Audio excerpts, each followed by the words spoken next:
Čaute, dajte pri mojom prvom videu na YouTube.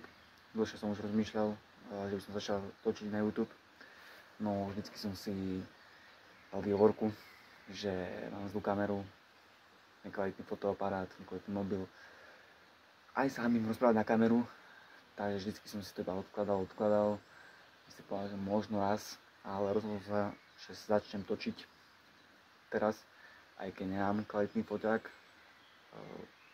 Ani ten zvuk nebude asi kvalitný. Moje rozprávanie možno bude také z začiatku neprirodzené, dajme tomu.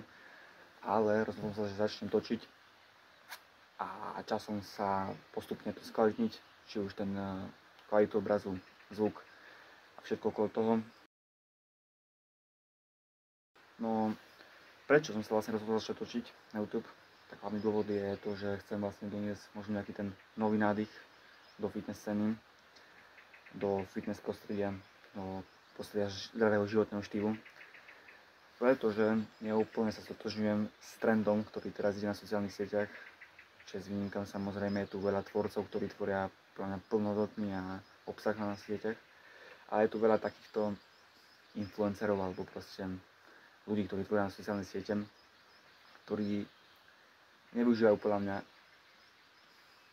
rozumne svoj dosah, svoj influence a chcel by som vlastne doniesť nejaký to možno zdravší pohľad, rozumnejší pohľad, ako to robiť, ten zdravý životný štýl, cvičenie, všetko okolo toho, ako poznáme, možno zdravším, rozumnejším spôsobom, bez nejakých zbytočných extrémov, ktorí nám prídu ten moment zábavné, ale majú svoje nemilé následky.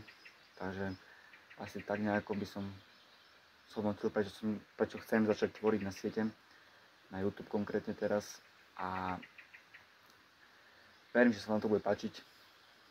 Keď tak dajte svoj feedback, čo si to myslíte.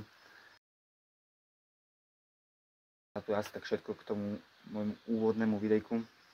Ďalšie videjko by som chcel vlastne začať sériu svojej prípravy na súťaž na jeseň.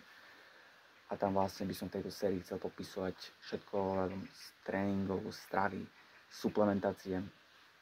Všetko, čo k tomu patrí, popisovať formu, pocity a vlastne vziať vás na tú cestu so sebou.